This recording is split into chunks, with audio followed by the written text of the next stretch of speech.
Welcome back to C4. This is part 4 of our discussions on Agent Orange. I'd like to welcome back my guests, Dave Culmer, Shad Meshad, Judith Coburn, and Tad Foster. During the first 3 parts of our discussion, we spoke mostly about what the government did not, could not, but should have done regarding veterans who were exposed to Agent Orange. As we entered the 1990s, continuing outrage from veterans and pressure from veterans organizations coincided with the findings of the Institute of Medicine and the Academy of Science. All of this brought about a public law, 102-04, which was known as the Agent Orange Act of 1991. Let's go over here to our vet cam and go back to Silver Springs, Maryland with Donald Rosenblum. Donald, the Agent Orange Act of 1991. Let's take it from the top. Let's start with exposure. The VA presumptively recognizes recognizes that veterans were exposed to Agent Orange. Presumes that all Vietnam veterans were exposed to Agent Orange. So if you served in Vietnam between 1962 and 1975, you are considered by the VA to have been exposed. Period. Yes, sir. And the Agent Orange Act of 1991 supports the findings of the Institute of Medicine. Is that correct? Yes, sir. So can I assume that the Institute of Medicine's studies and reports that are ongoing are making things better? Of course, knowing that assumption is the mother of all screw-ups. Well, it depends on what you mean by better. Additional conditions have been recognized as related to Agent Orange. I'm not sure if that's necessarily a better thing, but I guess in terms of compensation, you could say that things are better because additional conditions have been added since the initial report. The initial report came out in 1993, dated 1994, and every 2 years, the National Academy of Sciences has issued a report, and VA looks at it very carefully, and makes a determination as to whether the what conditions are the evidence of an association outweigh the evidence against an association, and based on that determination makes a decision as to what conditions should be presumptively recognized for service connection. So Donald, you're holding the VA's Agent Orange. What is that? The review that comes out quarterly, I believe. Well, it comes out periodically. At one point, it was coming out 3 or 4 times a year. Most recently, it's been coming out about twice a year. Twice a year. But we, in this newsletter, each newsletter we list all the conditions that have been presumptively recognized for service connection. So the copy you have there is the most recent review report, and would you read to us the conditions that are now currently considered affected by Agent Orange? Yes, I'll be happy to. Chloracne, which is a skin condition, but it must have occurred within 1 year of exposure to Agent Orange. And as I said, all veterans are presumed to be exposed to Agent Orange, all Vietnam veterans. Non-Hodgkin's lymphoma is a cancerous condition. Also soft tissue sarcomas, Hodgkin's disease, porphyria cutanea tarda, which must occur within 1 year of exposure, multiple myeloma, respiratory cancers, including the cancers of the lungs, larynx, trachea, and bronchus, the prostate cancer, acute and subacute transient peripheral neuropathy, which must appear within 1 year of exposure and be resolved within 2 years of the date of onset, type 2 diabetes, and chronic lymphoma, chronic lymphatic leukemia. So those are the 11 conditions that have been recognized so far, presumptively recognized by the Secretary of Veterans Affairs or his predecessor, the Administrator of Veterans Affairs. In addition, there are a couple of conditions that have been recognized in the children of Vietnam veterans. Spina bifida, and there's one, and the second one is certain other birth defects in the children of women Vietnam veterans.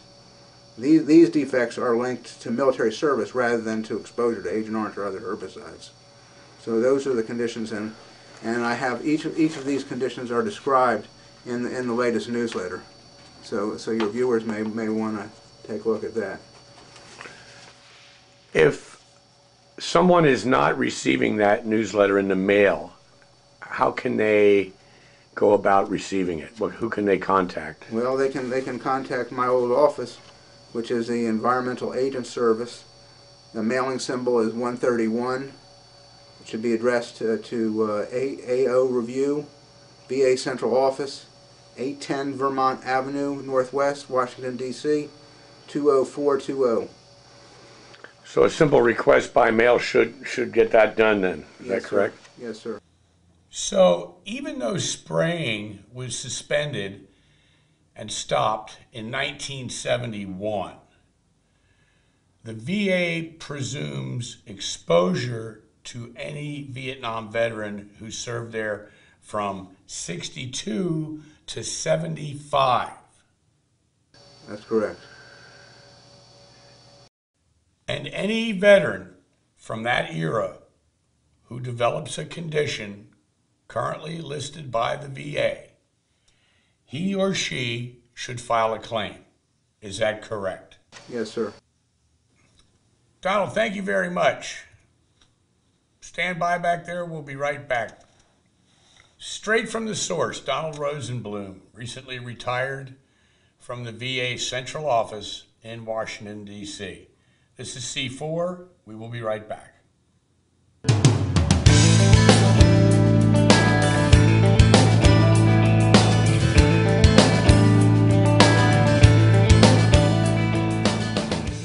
C4, we are back.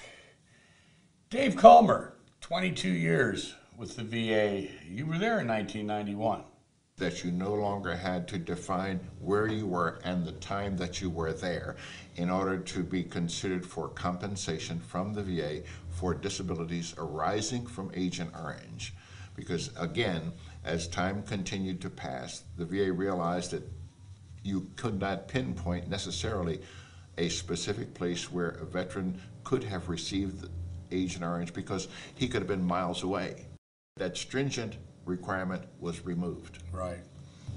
There's one other element that just happened as a result of continued study in August of '06, and that was at one point in time you had to have been in country in order to receive compensation for disabilities from the VA. Well, they broadened that definition because it was too restrictive, and the Veterans Administration now will accept veterans who have disabilities as a result of Agent Orange exposure who were in Cambodia and Thailand and Laos, including aboard ship. Because the shipboard, to me, it seems that it's reasonably obvious. When a guy comes aboard ship with a medevac, he's got his uniform on, the same equipment he had in the bush, which all has to be taken off. That's contact. Now, how does that define, what about Navy personnel that may have been offshore? They would have been, they're now included. They are included. If you were aboard ship. And they never in the area. And they never stepped a foot. That's correct. It used to be you had to set foot on ground in Vietnam. No longer the case. Mr. Rosenblum mentioned the Agent Orange registry. How important is that? It's very important. And it's important for veterans to know that the registry has been around since the late 70s and was originally a source for information gathering by the VA. Today it provides examinations and tests to see if a veteran has any illnesses that are related to exposure, as well as any illnesses that may not be related to exposure.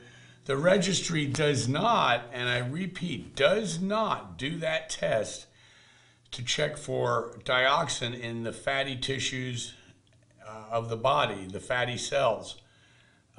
This is a very expensive test, and the VA does not do that as part of the Agent Orange registry. So either way, test for dioxin versus presumptive association, apples and oranges. If in fact he's been diagnosed with a service-connected disability, he can receive compensation from the VA for the disability.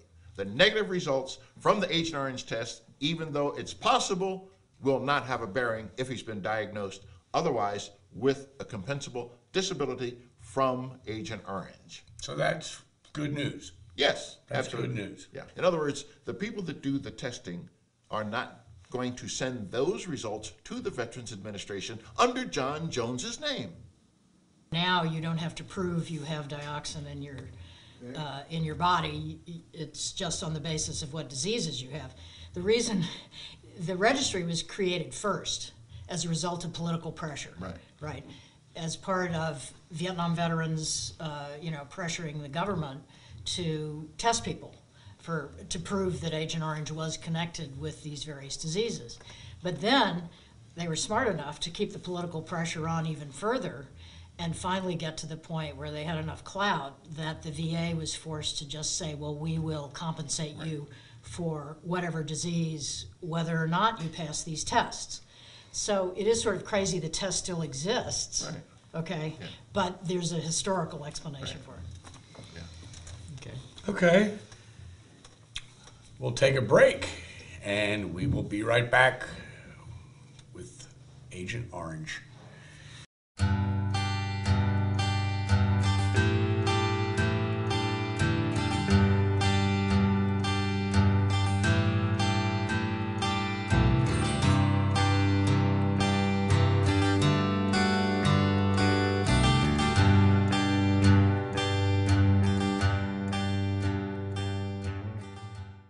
C4, the discussions on Agent Orange.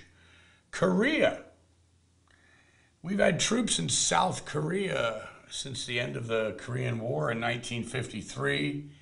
And in 68 and 69, we had the 2nd and 7th Infantry Divisions deployed there. And during those years, South Korean forces were spraying Agent Orange along the DMZ in 68 and 69. So today those veterans are eligible for treatment, examinations, and compensation because all are presumed to be exposed from Korea. Dave? If a soldier came in with a disability that can be determined it's a result of Agent Orange exposure, and while the application is going to say, no, I was not in Vietnam, that's not going to preclude benefits. He then says, I was in Korea. During the period of time spraying was gone on. And whatever the condition or disability is, that's what he would apply for as a service-connected disability.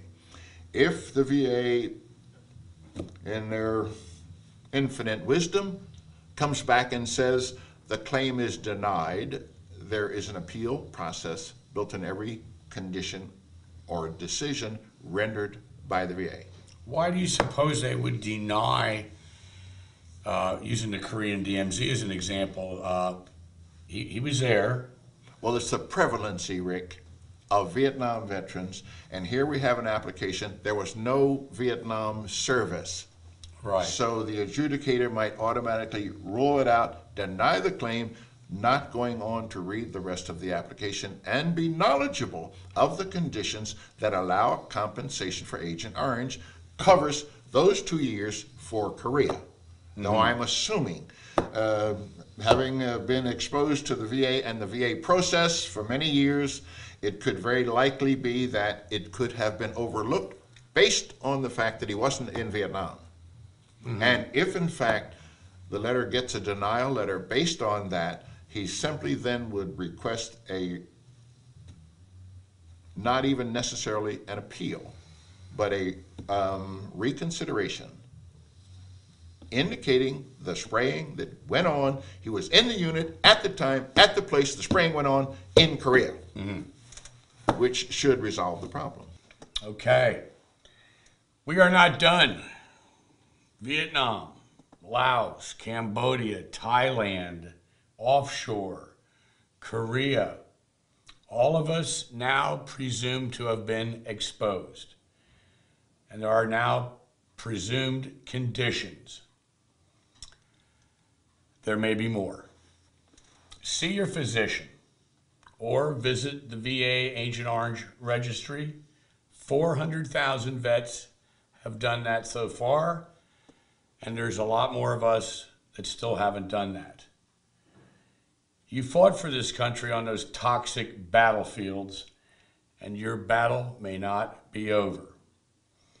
Thanks to my guests, thanks to Donald Rosenblum back in Silver Spring, Maryland, and thank you all for watching C4. We will resume these discussions with part 5, so just click it. This is Rick Seaman, out.